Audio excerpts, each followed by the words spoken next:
Morning, everyone. Welcome. Welcome to class this morning. You lost an hour last night, so I gave you back a minute just then, because it's 9:01. Let's sing, because we're in the book of Ruth. The Boaz plays the part of the kinsman redeemer, who is taking care of, protecting, providing, redeeming Naomi and Ruth. So let's sing the little song, Jesus is Lord, my Redeemer, how he loves me, how I love him. He is risen, he is coming, Lord, come quickly. Hallelujah. Jesus is our Redeemer, and Boaz and Ruth are the ancestors of Jesus, our Redeemer. And Boaz was a Redeemer. So let's sing that little song. It's 180 if you need the words. It's one of those, it's got to, you'll have to find your place in there, because it's one of those with all kinds of recants and descants and all that kind of thing. But we're just going to do the first little 180, if you want the words. Jesus is Lord, my Redeemer, how he loves me, how I love him. He is risen, he is coming. Lord, come quickly. Hallelujah. And let's open our Bibles to the book of Ruth, chapter 4.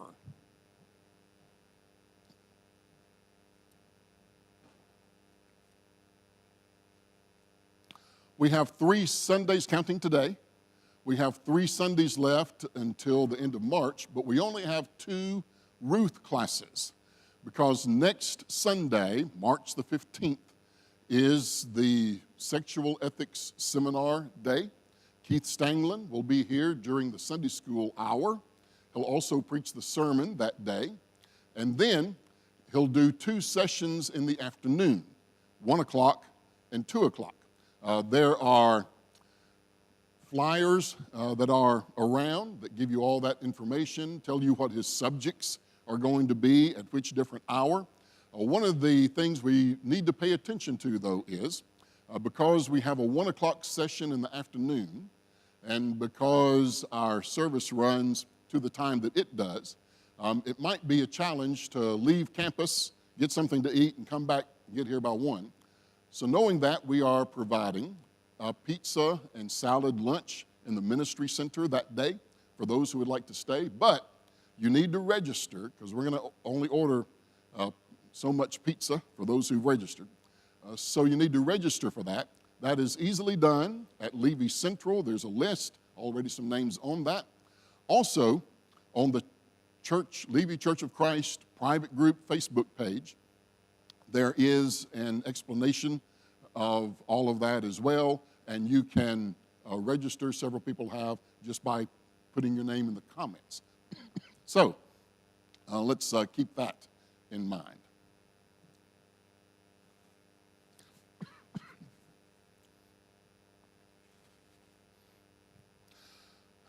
So here we are in Ruth chapter 4.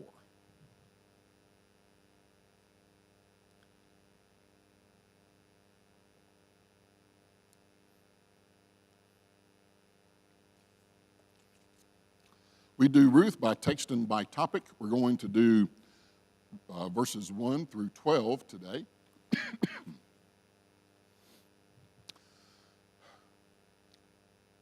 John, would you mind going to get me a cup of water? I can tell I'm going to need it at some point.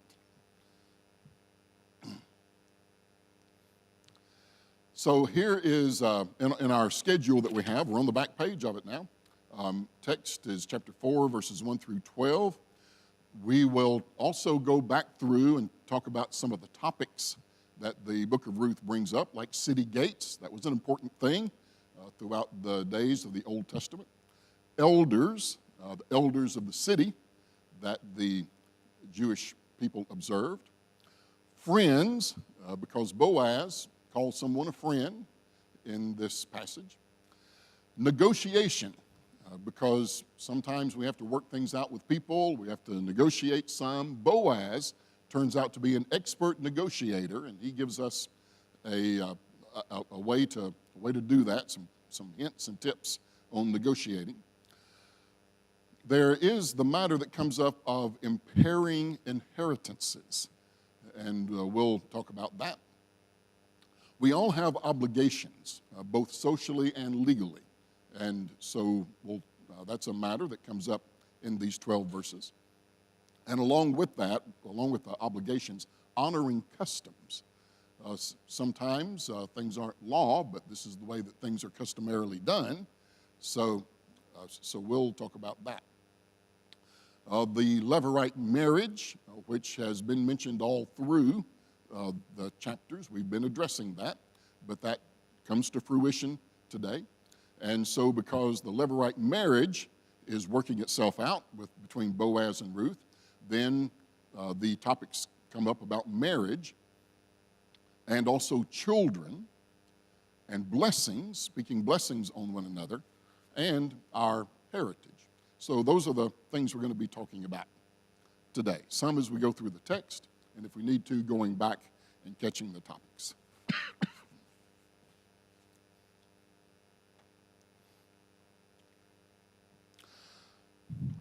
So let's read Ruth chapter 4. Thank you, John. Oh, appreciate that.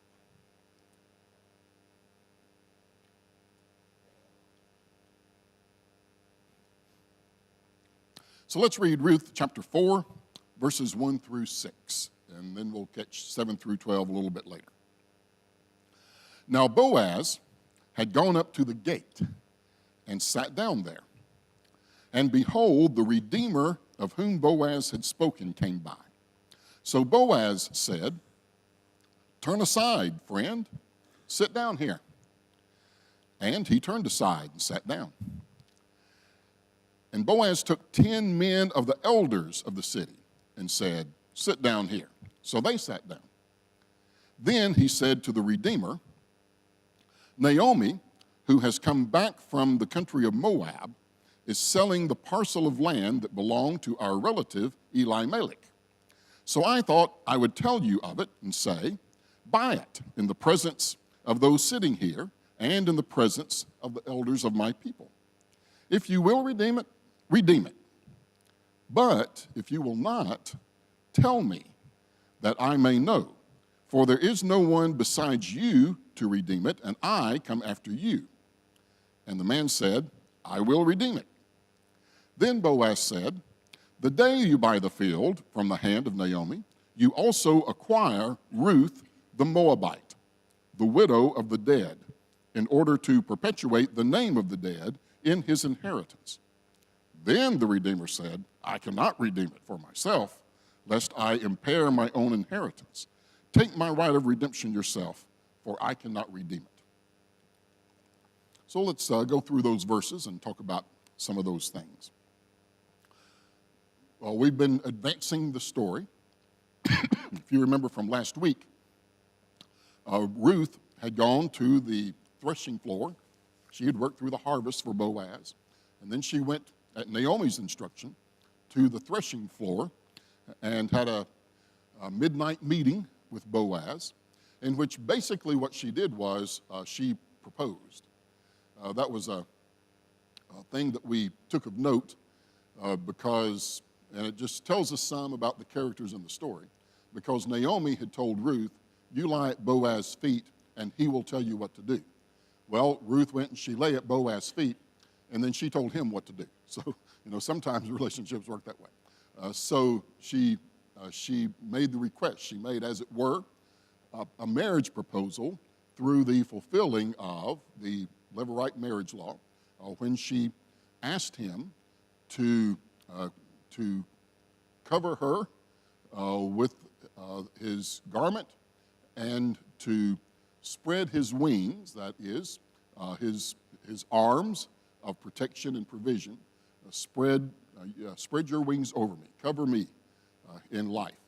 And so Boaz was agreeable to that, but the problem was that in the in the Levirate marriage, the closest redeemer had first right upon the Levirate marriage.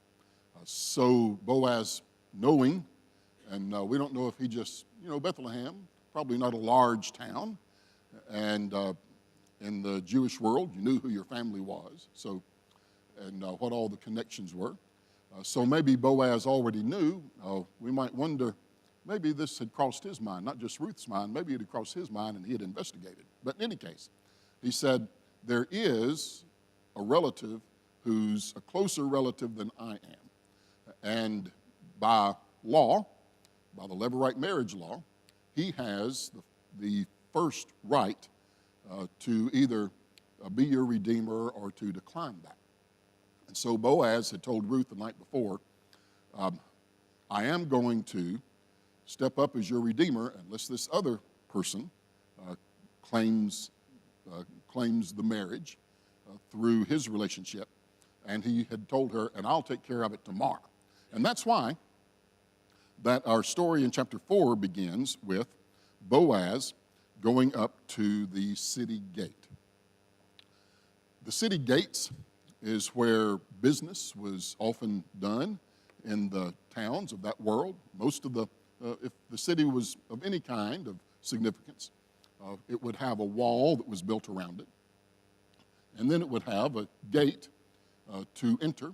And a lot of that was for protection. And sometimes those gates were rather, we imagine a gate. Sometimes they were rather fancy. Sometimes they had a tower on one side and a tower on the other.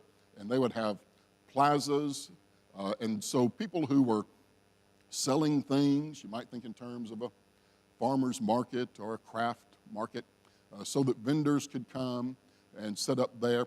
It was designed in part for protection from whatever enemies might come. Sometimes there were, even though it was the city gate, there was construction that was there, various plazas and openings, so that should you be attacked by an army, they would have a hard time just swelling in there. So they were kind of intricate places, and normally somewhere around the city gate is where the city leaders would meet. If there was some bartering to be done and that kind of thing, then people would do that at the city gate. So that's where Boaz went, and we're sure he was not a stranger there, but he was there to do witnesses, to do business, to have witnesses witness the business. If there was any kind of dispute, that could be settled there. And so Boaz went and sat down at the gate, and then notice this. And my Bible says, and behold, the Redeemer of whom Boaz had spoken, that closer relative, came by. We have noted along the way that what we have in the book of Ruth is a great deal of providential things occurring. One of those most notable things that stood out was when Ruth decided that she was going to go find some food by harvesting the fields among the poor and the needy. She, and this is the way that the book of Ruth describes it, happened upon the field of Boaz. But as the story develops, you and I are aware that that was more than happening upon, it was more than luck, it was more than happenstance. But God has his finger in this, and he's the one that's moving things along. He is the one that really is behind this developing relationship between Boaz and Ruth. So on this next morning, when Boaz is motivated to do city business by talking about the Levirate marriage, the rights to Ruth, and the property that go along with that, he goes and sits by the gate, and behold, the person he needs to talk to walks by. So looky, look what we found. Here he comes. So Boaz invites him to sit down. He asks him to sit down. And although the The language is all very friendly. You can also tell that this is the way that the people of that time spoke to one another as they set up business kinds of things. There were a couple of things that occurred at the city gates of judges. Ruth occurred during the times of the Bible judges. The judges would often do their business at the city gate. And then also the prophets were often found at the city gates doing their prophesying and preaching.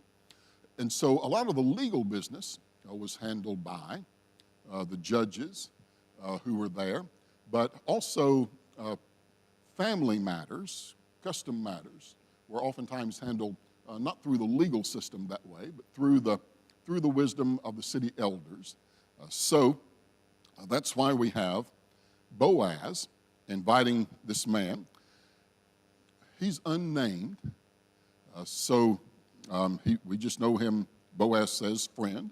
So he's unnamed, but Boaz has him to sit down, and then Boaz makes sure, hey, we're about to talk about some family business here, so we need some witnesses. And he got 10 people, 10 men of the elders of the city to sit down with him and to witness what was about to occur. So then, in verse 3, then we're told, he said to the Redeemer, Naomi has come back from the country of Moab and is selling the parcel of land that belonged to our relative Elimelech. So here's something that actually is a component to this story that had not previously been mentioned.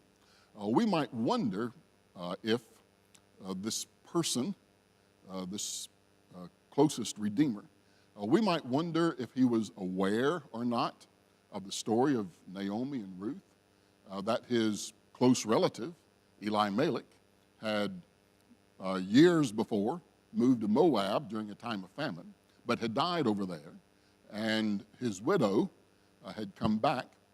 And so maybe he was aware of that, or maybe he's learning it right here before by the words of Boaz. But in any case, now he knows it. And the new component is that Naomi is selling the parcel of land that had belonged to Elimelech. So let's talk about that for a few moments. If you have your Bible, turn it to Leviticus chapter 25. Leviticus 25.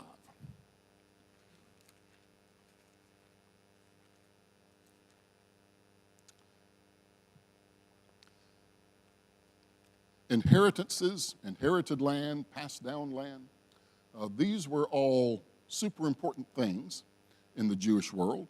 And Leviticus 25 gives the laws for how land was to be sold and then returned to its owner eventually. So let's just notice a few things about Leviticus 25. Notice how Leviticus 25 begins. The Lord said to Moses on Mount Sinai, saying, Speak to the people of Israel and say to them, when you come into the land that I give you, the land shall keep a Sabbath to the Lord. So notice right away at the very beginning, the foundation of things is the land belongs to the Lord. So it's my land, and I will distribute it. I'll be in charge of distribution. So the land, first of all, belongs to the Lord. But he also then gives it to Israel as a nation. So just in the first two verses of Leviticus 25, we need to keep that in mind. The land belongs to the Lord. He provides it to the nation of Israel for them to use. So that kind of covers too. We might think about the same thing about our own possessions, that every good thing that we have comes from the Lord. All things are his. And we're not so much owners as we are stewards. We are using. The Lord benefits us, blesses us to use the things that belong to Him. You know, oftentimes in our prayers about the giving that we do here, people will pray, Lord, we're giving back to you. He's given to us, and we're using it, and then we're providing back to Him. So that's important to note as a foundation with what goes on. And then we know from other places that once the land was given to Israel as a nation, there were in that nation really 13 tribes. There were the 12 land tribes, and then there was the tribe of Levi. And so the land was parceled out in such a way as to be of a benefit for each tribe. So each tribe received a portion of land. But then within that tribe, the tribe leaders portioned out that land to families. So each family got a plot of land. And then that plot of land was supposed to stay in the family. That was a birthright and a blessing and an inheritance that would be passed down from father to generally oldest child, or if oldest male child in particular, is how that worked. So the land belonged to the Lord. It was distributed to the nation of Israel, to the tribes, and then the families, and it was to stay within families. And then here's what happened with that, as described in Leviticus 25. You could, if you got in some financial straits, or if maybe you were going away for a long time, like Elimelech did, you could sell your land, but it wasn't sold forever. Anytime people bought land, they had to consider that it was going to eventually, they would really be leasing it, because eventually it would be returned to its owner. So here we are in Leviticus 25. Look at verse 13. In the year of Jubilee, each of you shall return to his property. So the property then would go back to the person who had originally owned it. So the land had belonged to, from the Lord, the nation of Israel, to the tribe of Judah. Within Judah, it was given to the family, maybe the Ephrathites that we've been reading about. Maybe that's why that's been mentioned several times. Maybe that was a family clan. And then to Elimelech in particular. But now here is the situation. The owner of the land, Elimelech, his wife was Naomi, his now widow was Naomi, had died with no child to inherit, because the two children he did have had died. So this kind of set up a particular kind of case. Even with the Levirate marriage, and that's the reason for the Levirate marriage in the first place.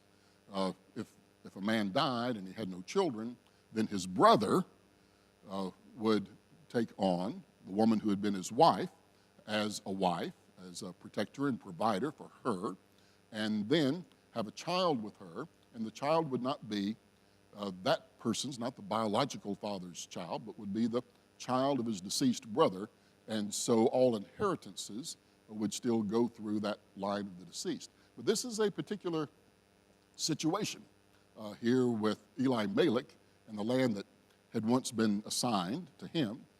That is, that his wife, Naomi, was too old to bear children. She had already said that to Ruth when they left Moab. She encouraged her daughter-in-laws. She said, stay here and make your own way and find new husbands, because I'm too old to provide children for you in the Levirate marriage line. So Naomi is too old. So you have this plot of land. You have a widow who's too old to bear children. So once she dies, there's not going to be anyone to inherit the land. So if you buy this land, normally during the year of Jubilee, it would go back to the family, but there's no family to give it back to. So it would be yours. And Boaz goes through all of that explanation with this kinsman redeemer. Naomi, who's come back from the country of Moab, is selling the parcel of land that belonged to our relative Elimelech.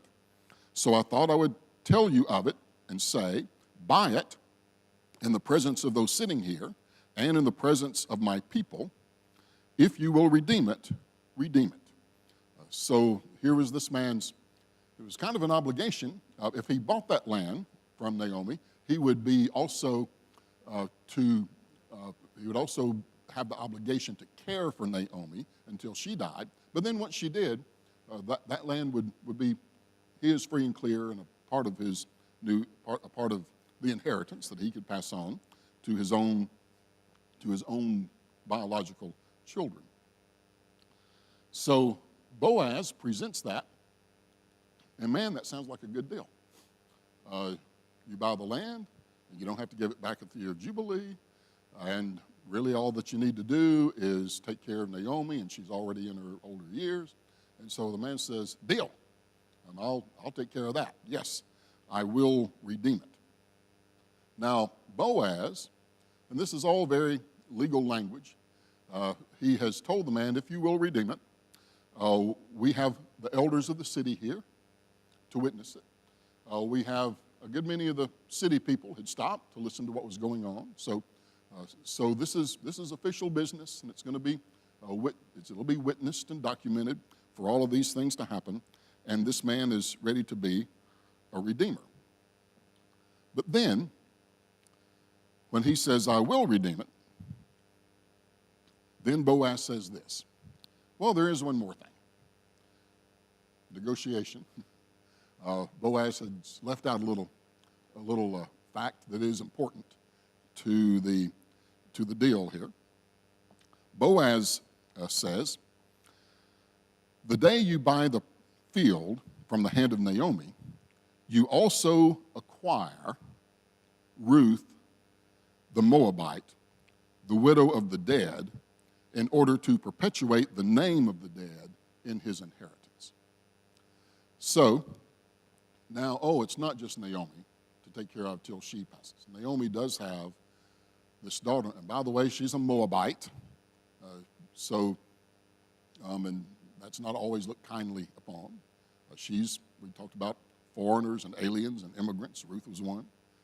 So he says, so when you buy this land, it really is not free and clear. Naomi may be too old to bear children, but her daughter-in-law Ruth and her husband, who had been Mahlon, her husband, who has also died just like Elimelech died, she was married to him, and so when you acquire Naomi, you also acquire Ruth, and should Ruth have a child with you, a male child, then the land will go to that male child and will carry on that family's inheritance and progeny and the benefits and all that go with that. Now, a lot of that is kind of up in the air, unguaranteed things. Ruth had been married, we were told in chapter 1, to Mahlon for perhaps a decade, and they had not had children. So maybe you have a barren woman here, in which case, should this man take on Naomi, but then also take on Ruth, and through conjugal terms, try to provide a child for the deceased Mahlon, then she may not have children, and then it would all be his. But so now you're talking about, there's a little bit of risk here in taking on these obligations and these responsibilities. And, by the way, you do know this woman's a Moabite, right? So, there's that. So those things are all in the deal. And so when Boaz presents that, then this is the answer that he gets in verse 6. Then the Redeemer said, I cannot redeem it for myself, lest I impair my own inheritance. So he's not interested in the deal in that case. Now, we do need to observe that Levirate marriage thing, it is law. It's the law to take care of widows, for one thing, to carry on inheritances and descendants in another way, to carry on a family name that was about to be lost. So it was a legal thing. It's in Deuteronomy 25. We won't turn there again today because we've done that several times as we've looked through the book of Ruth. But it is law. But like a lot of laws, sometimes it might be enforced well and sometimes not. Sometimes it may be obeyed well and sometimes we might fudge it a little. So we do have this law, but the man, and maybe when he says it would impair my own inheritance with my children, then since he's buying the land, there's going to be a cost in buying the land from Naomi, and then ultimately it may go to Ruth's child, and so he might not realize great profit from it. So some people suggest that when he used that phrase, that maybe that was a legal phrase, that it would impair my own inheritance. Maybe that was a legal reason that was accepted for not following through on the Levirate marriage. So he does give a reason. And, by the way, we also need to note, as part of the negotiation topic, Boaz had, back when he said, if you will redeem it, but if you don't, I will. So it was like giving the guy an out. If he was going to have a guilty conscience because he's not following the Levirate marriage law, and he's not taking care of Naomi as somebody should, there's this other relative says he'll do it. So if he'll do it, wants to do it, then let him do it. So all that was part of the negotiation, and it went just like Boaz. He'd obviously thought all of this through, and it went just as Boaz had thought it might go.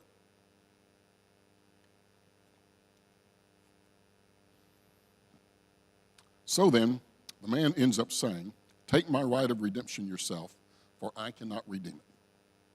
So let's pick up and do verses 7 through 12. Now this was the custom in former times in Israel concerning redeeming and exchanging to confirm a transaction.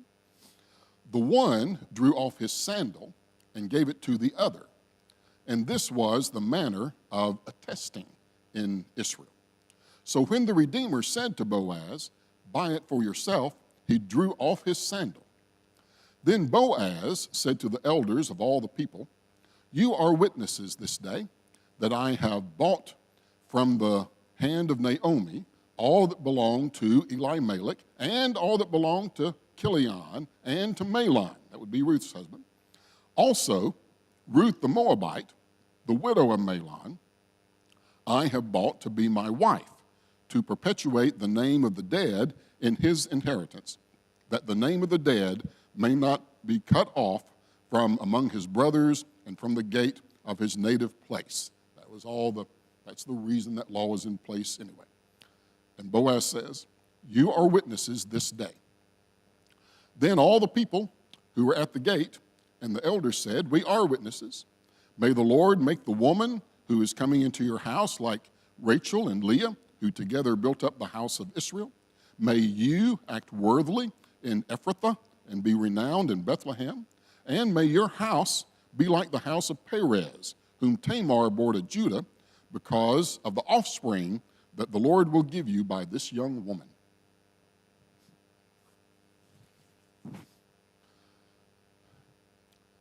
Sometimes we run into strange customs, and we don't even know a whole lot about them.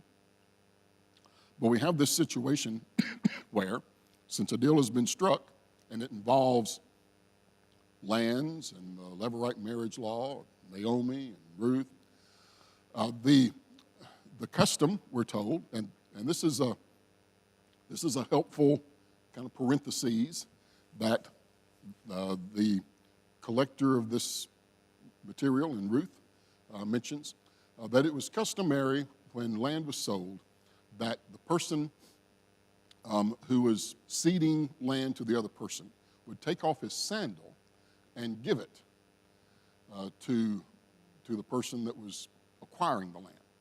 Now, that seems a little strange, but how about turn to the book of Joshua. Maybe this helps us see kind of where this comes from.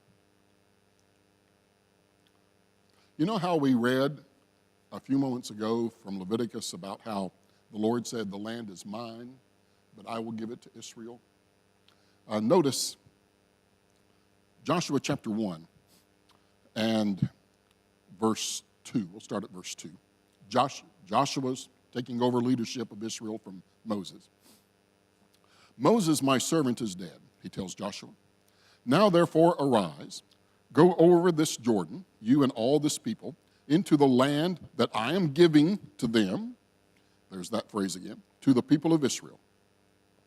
Every place that the sole of your foot will tread upon, I have given to you, just as I promised to Moses. So the land was described as the place upon which your foot has trod. So maybe that's where that shoe thing comes from. Regarding this land, it's not going to be my footsteps. It's not going to be my shoe. It's not going to be my footprints on the land. It's going to be yours. And so I give you the shoe. And that's but it did serve as they didn't have all the maybe legal filings and that sort of thing that we did. But if you ever needed a receipt, I got this land from that person. Well, can you prove it? Yeah, I've got a sandal right here that he gave me when we made the deal. And so the place where my foot trods is he has ceded to me. So that's a unusual custom, but it involved the shoe. And then Boaz said to the elders, this is all just to make it all legal, you are witnesses this day that I have bought from the hand of Naomi all that belonged to Elimelech. And he throws in there Kilian and to Mahlon, because this is the rights of inheritance that has been passed down. And so also now Ruth the Moabite, the widow of Mahlon. So that's how she got in here in this discussion and regarding this property.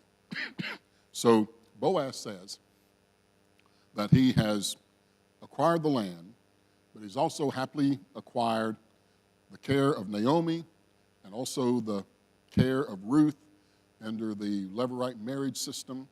And it's all legal and above board and has been bartered between the close relatives and has been ceded to me, and I'll take care of that now.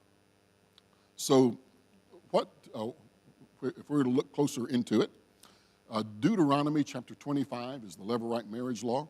Leviticus 25 is about how property is sold and acquired. And so Boaz is saying, I fulfilled. We have said before, Boaz is a man of the law. So he was the one who allowed the poor and the migrants to harvest in his fields that he left unpicked and not repicked, just as the law had described. So Boaz is this man of the law. He was kind also to those who were his employees. So Boaz is a man of the law. So Boaz is saying, I have fulfilled the law in Deuteronomy 25 about Levirate marriage. I have fulfilled the law in Leviticus 25 about acquiring this land. So it's all legal and by law and above board. And I have the shoe from the man who might have had a right to it. And I've got these 10 elder men witnesses, and a whole lot of the city has heard it. So the deal is final. Boaz had told Ruth the night before, I'll take care of this tomorrow. and he did so thoroughly and legally. And then, right at the end, once that deal is struck, then there are some blessings that are given. There are 3 blessings. The people said to Boaz, this is in the middle of verse 11, "We are witnesses. May the Lord make the woman who is coming into your house," some translations say is building up your house, "like Rachel and Leah, who together built up the house of Israel." So there's a blessing on Ruth. And by the way, what this does, this now is Ruth. She's always been known as Ruth the Moabitess. Probably not from this point going forward. Now she's been brought into the community of Israel. And the community is blessing her and her marriage to Boaz.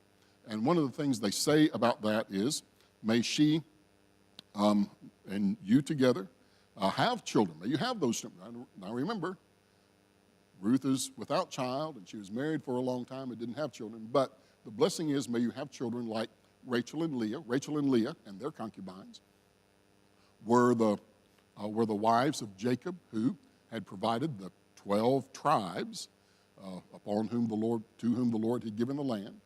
So may your family be as prosperous in children as theirs.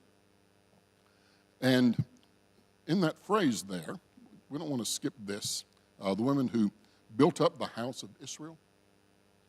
I know I return to certain scriptures a good many times. One of the ones I return to quite frequently, so you've heard it, is 2 Samuel chapter 7, when David wanted to build the Lord a house. He wanted to build the temple. And the Lord said, 2 Samuel chapter 7, I believe it's verse 11, the Lord said to David, "No, you're not going to build me a house. I'm going to build you a house." And by that, he meant a family and a descendancy that would eventually result in Jesus Christ as son of David and king of Israel. Well, we have that language here, building up the house of Israel. And it is through this is the blessing the town is giving, Ruth and Boaz, and the house, they are going to have children, and the house will be built, and it will be the house that the Lord said he's going to build through David, because Jesus would eventually come through them. And then, to Boaz, may you act worthily in Ephrathah and be renowned in Bethlehem. So a blessing on him. And then finally, may your house be like the house of Perez, to whom Tamar bore to Judah. Perez is the family. We're going to get to that next week in verse 18. Now, the generations of Perez was an ancestor of Boaz in particular. So they have blessed the family, Boaz and Ruth, in accordance with the nation of Israel. They have blessed that marriage, wished them children. They've blessed Boaz in particular with his standing, and they have blessed the offspring that's going to come that goes back through Boaz to Perez. So there's the advancement of the story, and that's the end of the story as it stands where it was. But there is a future. We're going to talk about the future, not next week. We'll have a special class next week, but the week after that, as we close out the book of Ruth.